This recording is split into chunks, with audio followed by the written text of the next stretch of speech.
بسم اللہ الرحمن الرحیم۔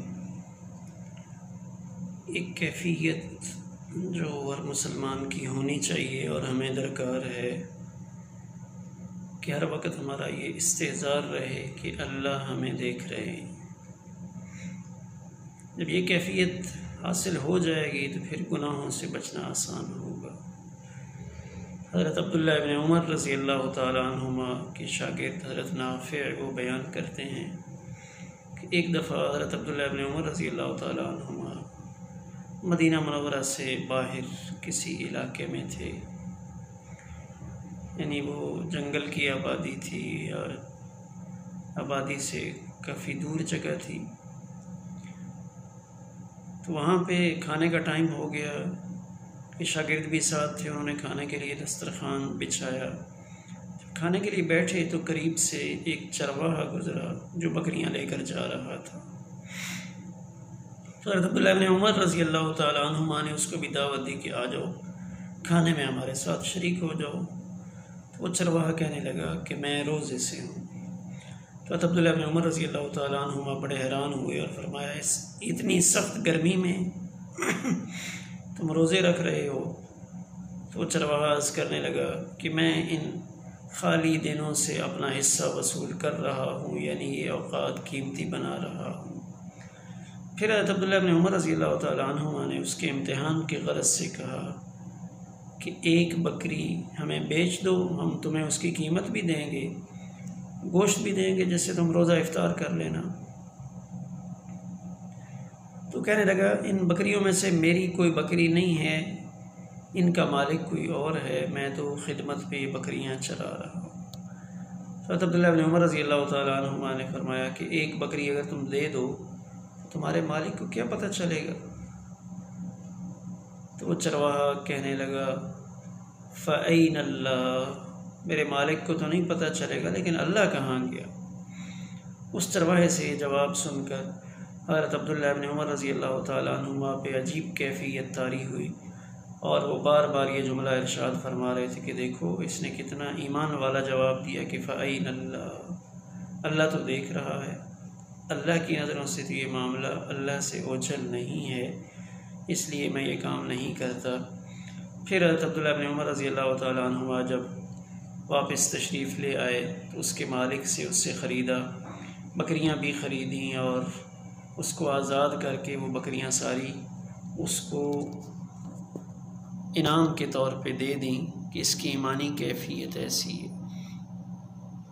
تو اللہ کا ڈر اور خوف جب تک نہیں ہوگا تو ہمارے لیے درست زندگی گزارنا بڑا مشکل کام ہے۔ حضرت شاہ عبدالعزیز محدث دہلوی رحمۃ اللہ علیہ واقعہ ایک بیان کرتے ہیں، حضرت مولانا نعیم الدین صاحب نے جواہر پارے میں تحریر فرمایا ہے کہ ہمارے خاندان میں ایک خاتون تھی، بڑی عمر کی تھی، زیادہ پڑھی ہوئی نہیں تھی، نمازوں کا اہتمام بھی کم ہی تھا، خادمہ کی حیثیت سے تھی، لیکن ایک طویل عرصہ چونکہ اس نے ہمارے ہاں گزارا تھا تو اب بڑی بوڑھی ہو گئی، تو ہمارے سارے خاندان کے افراد ان کا بہت زیادہ احترام کرتے تھے جیسے بڑوں کا کیا جاتا ہے۔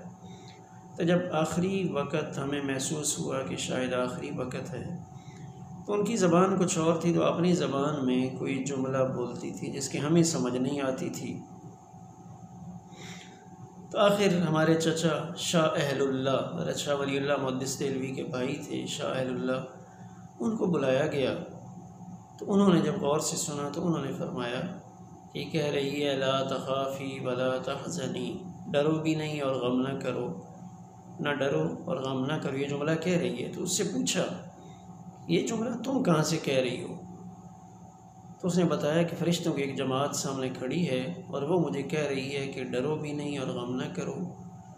حالانکہ وہ زندگی میں بہت زیادہ نیک اعمال کرنے والی نہیں تھی، تو یہ خوشخبری وہ فرشتے مجھے سنا رہے ہیں۔ تو اسے کہا ان سے پوچھو بھائی کون سا عمل ہے، کس عمل کی وجہ سے یہ خوشخبری مجھے سنائی جا رہی ہے؟ تو وہ کہنے لگی کہ وہ فرشتے بتا رہے ہیں تو نہ ڈر اور تو خوف نہ کر، ایک عمل اللہ کے ہاں مقبول ہے، اور وہ یہ کہ ایک دفعہ تم بازار میں گھی لینے گئی تھی، تو اب جب بازار سے گھی لے کر آئی اور گھی کو پگھلایا تو اس گھی میں 1 روپیہ تھا، یعنی ایک سکہ تھا، چاندی کا ہوگا یا سونے کا ہوگا، جو رائج الوقت سکہ تھا۔ تو وہ گھی چونکہ جم گیا اور وہ سکہ نیچے آ گیا، تو اس دکاندار کو اس کا پتہ نہیں چلا۔ تو جب میں نے یہ گھی پگھلایا اور وہ سکہ اندر سے نکلا تو اس کا پتہ میرے علاوہ کسی اور کو تو نہیں تھا۔ تو میرے جی میں آیا کہ میں یہ سکہ خود رکھ لوں، لیکن پھر میں نے سوچا کہ اللہ دیکھ رہا ہے۔ میں وہ سکہ لے کر دکاندار کے پاس چلی گئی اور اس کو جا کر واپس کیا۔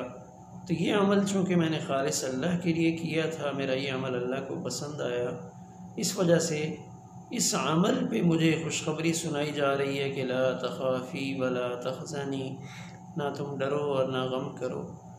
تو بعض مواقع پہ جب انسان اللہ کے خوف سے، اللہ دیکھ رہا ہے، اس وجہ سے گناہ سے بچتا ہے، کوئی غلط کام نہیں کرتا، تو پھر اللہ اس کی مدد فرماتے ہیں اور اس کی حفاظت فرماتے ہیں۔ اور بعض تو ایسے اچھے اعمال ہوتے ہیں، اللہ اس کی وجہ سے بخشش کا پروانہ بھی عطا فرماتے ہیں۔ اس لیے اللہ سے دعا گو رہنا چاہیے کہ اللہ ہمیں یہ کیفیت نصیب فرمائے، کہ اللہ ہمیں دیکھ رہے ہیں ہر حال میں۔ جب یہ کیفیت ہوگی تو پھر انشاءاللہ ہم چھوٹے بڑے گناہوں سے محفوظ رہیں گے۔ اللہ ہم سب کو یہ کیفیت نصیب فرمائے۔